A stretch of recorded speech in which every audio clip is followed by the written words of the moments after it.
수만 명의 관중이 메르세데스 벤츠 스타디움으로 몰려들었을 때 대부분은 스페인의 쉬운 승리를 기다리고 있었습니다. 현 유럽 챔피언은 우승의 강력한 후보 중 하나라는 위상을 안고 2026년 월드컵에 나섰습니다. 반대편 진영에는 H조의 약체로 여겨지는 아프리카 대표 카보베르데가 있었습니다. 경기가 시작되기 전 모든 예측은 거의 루이스 데라 푸엔테 감독의 군대로 기울어져 있었습니다. 수준과 선수단 가치, 그리고 최정상급 무대에서의 경험 차이는 라로아의 승리 시나리오를 필연적인 것으로 보이게 했습니다. 하지만 월드컵은 결코 단순한 숫자의 논리대로 움직이지 않았습니다. 애틀랜타에서의 숨막히는 90분 이후에도 전광판의 점수는 0대0에 머물러 있었습니다.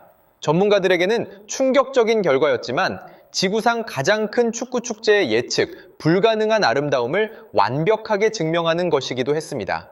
H제, 우루과이와 사우디아라비아가 있는 상황에서 첫 경기는 특별한 전략적 의미를 지녔습니다. 승리는 단순히 승점 3점을 가져다 주는 것을 넘어 넉아웃 라운드 진출 티켓을 향한 경쟁에서 엄청난 심리적 우위를 만들어줍니다.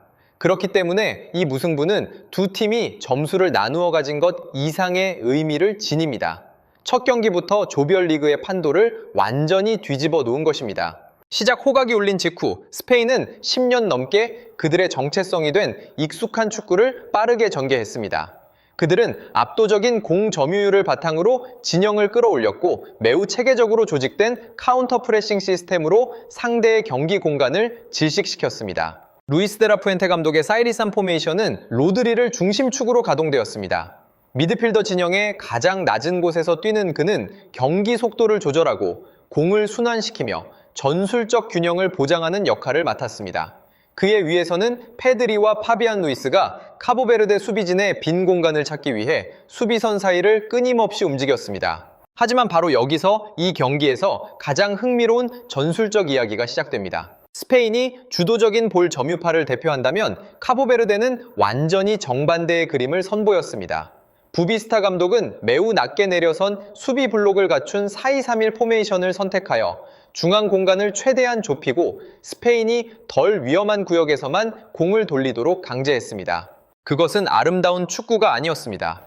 하지만 월드컵에서 아름다움이 항상 패스 횟수나 점유율로 측정되는 것은 아닙니다. 때로는 완벽에 가까운 조직력과 헌신, 그리고 전술적 규율 속에 아름다움이 존재합니다. 스페인의 점유율은 65%를 넘었지만 그 점유 시간의 대부분은 카보베르데가 기꺼이 내준 구역에서 이루어졌습니다.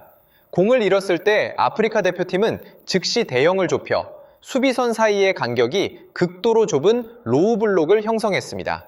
그 결과 페드리나 파비안 루이스 같은 기술적인 선수들은 대처할 공간을 거의 찾지 못했습니다. 스페인이 차이를 만들기 위해 자주 공략하던 미드필드와 수비진 사이의 공간은 거의 완벽하게 밀봉되었습니다. 39분은 스페인이 득점에 가장 가까웠던 순간이었습니다. 페란 토레스가 날린 슈팅이 크로스바를 때리자 수만 관중의 탄식이 터져 나왔습니다. 공은 미켈 오야르사발의 위치로 정확히 튕겨 나왔지만 그의 근거리 헤딩슛은 골키퍼 보지냐를 뚫지 못했습니다. 그것은 단순한 선방이 아니었습니다. 그것은 경기 전체를 정의하는 순간이었습니다. 보지냐는 거의 비현실적일 정도로 눈부신 하루를 보냈습니다. 카보베르데의 수문장은 놀라운 반사신경과 완벽한 위치 선정으로 스페인의 모든 득점 시도를 끊임없이 거부했습니다. 39분에 나온 연속 선방은 지금까지 2026년 월드컵에서 가장 기억에 남는 장면 중 하나가 되기에 충분했습니다. 축구에 항상 영웅이 필요하다면 애틀랜타는 자신만의 영웅을 찾은 셈이었습니다. 보지냐가 경기 최우수 선수로 선정된 것은 놀라운 일이 아닙니다. 스페인이 끊임없이 압박을 가하던 밤, 그는 카보베르데의 가장 단단한 최후의 벽이었습니다. 하지만 골키퍼 이야기만 한다면 불공평할 것입니다. 카보베르데의 수비적 성공은 일사불란하게 움직이는 시스템 전체에서 비롯되었습니다. 중앙 수비수 콤비인 디네이와 로베르토 로페스는 페널티 박스 바로 앞에서 수많은 걷어내기와 가로채기를 선보이며 훌륭한 경기를 펼쳤습니다. 그들은 스페인이 중앙에서의 짧은 패스 플레이라는 가장 익숙한 방식으로 위험 지역에 접근하는 것을 허락하지 않았습니다. 그것이 바로 라로아가 교착 상태에 빠진 가장 큰 원인이었습니다. 루이스 데라푸엔테 체제에서 스페인은 점유율 철학을 포기하지 않으면서도 플레이 방식을 현대화했습니다. 그러나 이 경기는 중앙 공격에 지나치게 의존한다는 중요한 한계를 드러냈습니다. 상대가 적절한 간격으로 2층 버스를 세웠을 때 짧은 패스 연결은 더 예측하기 쉬워졌습니다. 스페인은 기습적인 중거리 슛이나 공간을 만들기 위해 수비진을 효과적으로 끌어낼 수 있는 방안이 부족했습니다. 그 결과 페란 토레스와 미켈 오야르사발은 잊고 싶은 하루를 보냈습니다. 그들에게 기회가 전혀 없었던 것은 아니지만 결정적인 순간에 필요한 날카로움이 부족했습니다. 깊숙이 내려앉은 수비 시스템 앞에서는 냉정한 한순간만으로도 차이를 만들 수 있습니다. 그리고 스페인에는 그것이 없었습니다.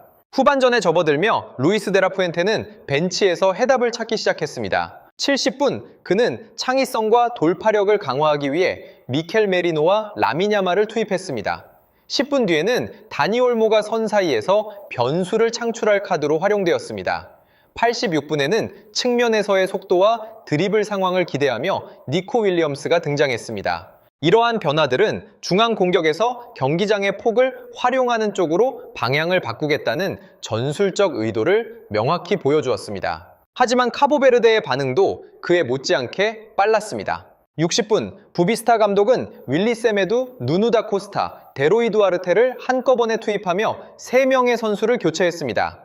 이것은 단순한 전술적 교체가 아니라 스페인의 끊임없는 압박 앞에서 극도로 높은 강도로 움직여야 했던 수비 시스템에 에너지를 다시 채워 넣는 방법이었습니다. 그러한 주도적인 대처 덕분에 카보베르데는 마지막 순간까지 수비 구조를 거의 온전하게 유지할 수 있었습니다. 이 경기는 또한 현대 점유율 축구의 이면을 분명하게 보여주었습니다.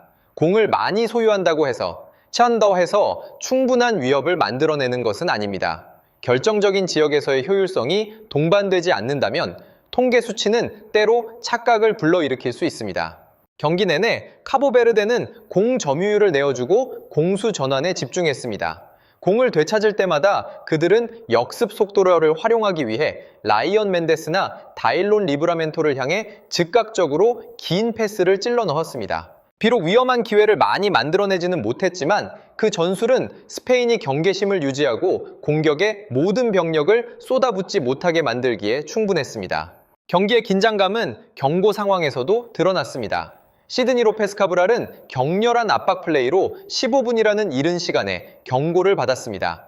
90+2분에는 페드리 역시 상대의 위험한 역습을 저지하다가 경고를 받아야 했으며 이는 압도적인 흐름 속에서도 스페인이 항상 공수 전환의 위험에 직면해 있었음을 증명합니다. 종료 호각이 울렸을 때 두 팀의 감정은 완전히 엇갈렸습니다. 카보베르데에게 이것은 승리나 다름없었습니다. 현 유럽 챔피언을 상대로 승점을 따낸 것은 역사적인 이정표이며 H조에서 진출 티켓을 다툴 수 있는 매우 희망찬 기회를 열어주었습니다. 반대로 스페인은 스스로를 어려운 처지로 몰아넣었습니다. 우루과이와 사우디아라비아와의 맞대결은 이제 그 어느 때보다 생존이 걸린 문제가 되었습니다. 심리적 압박감은 확실히 커질 것이며 루이스 데라푸엔테는 라민 야말이나 니코 윌리엄스처럼 변수를 만들어낼 수 있는 선수들에게 더 일찍 기회를 주는 것을 진지하게 고려해야 할지도 모릅니다. 월드컵은 항상 이변의 무대입니다.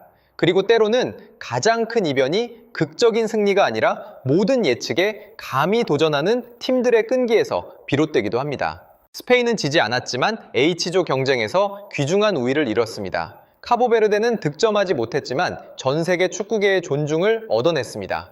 애틀랜타의 밤이 남긴 가장 큰 교훈은 아마도 아주 단순할 것입니다. 점유율은 도구이지 목적지가 아니라는 사실입니다. 최고 수준의 축구, 특히 월드컵에서 가장 중요한 것은 여전히 가장 복잡한 전술적 문제에 대한 해답을 찾아내는 능력입니다. 그리고 애틀랜타의 밤은 믿음과 규율, 그리고 용감한 정신으로 세워진 수비벽이 때로는 현대 축구의 가장 강력한 공격의 파도 앞에서도 굳건히 버틸 수 있다는 것을 증명했습니다.